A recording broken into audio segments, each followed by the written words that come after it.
প্রধান শিক্ষকদের 14 দিনব্যাপী লিডারশিপ প্রশিক্ষণ। আমাদের লিডারশিপ প্রশিক্ষণে একজন ইউআরসি ইন্সট্রাক্টর, একজন সহকারী উপজেলা শিক্ষা অফিসার আমাদের প্রশিক্ষকের দায়িত্ব পালন করেছেন। এই প্রশিক্ষণে অনেক খুঁটিনাটি দিক আমরা জানতে পেরেছি। সত্যিই ভালো লাগার ছিল দিনগুলো। সেখানে শিক্ষকদের যেমন তাদের যোগ্যতা, দক্ষতা, মেধার পরিচয় দিতে পেরেছে, তেমনি তারা শিখেছে অনেক কিছু। সেখানে অগ্রগামী স্কুল ভিজিটের মাধ্যমে তাদের কাজগুলোর সাথে পরিচিত হওয়ারও সুযোগ ছিল। আরও ছিল অনেকগুলো নতুন নতুন বিষয়ের সংমিশ্রণ, যেখানে শিক্ষক করে একজন প্রধান শিক্ষক তার বিদ্যালয়ের সহকারী শিক্ষক এবং কমিউনিটি, এসএমসি, স্থানীয় জনগোষ্ঠী ও অংশীজনের সাথে সম্পর্কের উন্নয়নের মাধ্যমে একটি সুন্দর শিক্ষানো কার্যক্রম তথা মানসম্মত প্রাথমিক শিক্ষা নিশ্চিত করতে পারে তার ব্যবস্থাপনা ও প্রশিক্ষণ। যেখানে একজন শিক্ষক শুধুমাত্র তার পড়াশোনাই নয়, শিক্ষার্থীদের সহশিক্ষাক্রমিক কার্যাবলীর বিকাশে কী করে ভূমিকা রাখতে পারে এবং সহশিক্ষা কার্যক্রমের বিস্তারের মাধ্যমে একটি শিক্ষার্থী কী করে একজন আগামী প্রজন্মে সুনাগরিক হিসেবে গড়ে তুলতে পারে, কী করে একটি আর্থিক ব্যবস্থাপনার সঠিক ম্যানেজমেন্টের মাধ্যমে বিদ্যালয়ের সকল কার্যক্রমে গতিশীলতা আনয়ন করা যায়, একীভূত শিক্ষা নিশ্চিত করা যায়, আরও অনেক কিছু। এখানে 25 জন প্রধান শিক্ষক এক আত্মিক মেল বন্ধনে আবদ্ধ ছিল। মনে হচ্ছিল যেন এই প্রশিক্ষণ আরও দরকার।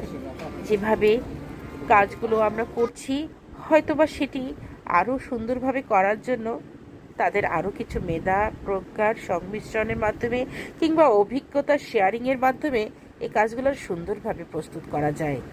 এখানে অগ্রগামী স্কুল ভিজিটের মাধ্যমে তাদের শিক্ষা কার্যক্রমের সাথে পরিচিত হওয়া এবং নিজের বিদ্যালয়ে কোন কোন দিকগুলোকে আরও উন্নয়ন করা যায়, কী করে একটা স্মার্ট বিদ্যালয়ে পরিণত করা যায়, কিংবা স্কুলের শর্ট অ্যানালাইসিসের মাধ্যমে তাদের সবল দিক, তাদের উন্নয়নের ক্ষেত্রগুলোকে চিহ্নিত করা এবং কী কাজগুলো করলে আরও বেশি শিক্ষণফল অর্জনে ভূমিকা রাখা যায়। আমাদের অগ্রগামী স্কুল ভিজিটের সময় আমাদের সাথে ঊর্ধ্বতন কর্তৃপক্ষ অনেকেই ছিলেন জেলা প্রাথমিক শিক্ষা অফিসার, উপজেলা শিক্ষা অফিসার এবং সহকারী উপজেলা শিক্ষা অফিসারদের কয়েকজন ছিলেন সে অগ্রগামী বিদ্যালয়ের উপজেলা শিক্ষা অফিসার এবং অন্যান্য ঊর্ধ্বতন কর্তৃপক্ষ।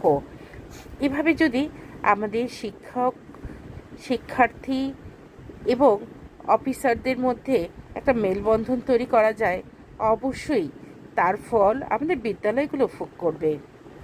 প্রয়োজনে এমনও হতে পারে যারা লিডারশিপ প্রশিক্ষণ পাবে না, তারাও ইচ্ছে করলে সেই সকল বিদ্যালয়ের সহকারী শিক্ষকদের নিয়ে কোনো একটা অগ্রগামী স্কুলে পালাক্রমে যদি ভিজিটের ব্যবস্থা করা যায়, তাদের সাথে এইভাবে কথা বলার ব্যবস্থা করা যায়, তাহলে নিশ্চয়ই সেই বিদ্যালয়টিও আরও বেশি ফল ভোগ করবে। আমরা যখন এভাবেই যাচ্ছিলাম কোনো একটা বিদ্যালয় দেখতে, আমাদের মধ্যে সত্যিই একটা ভালো লাগা তৈরি হলো, সকলের মধ্যে বন্ধন আরও মজবুত হলো। একটা লিডারশিপ প্রশিক্ষণ কতখানি গুরুত্বপূর্ণ তা আসলে প্রশিক্ষণে যাওয়ার পর মনে হয়েছে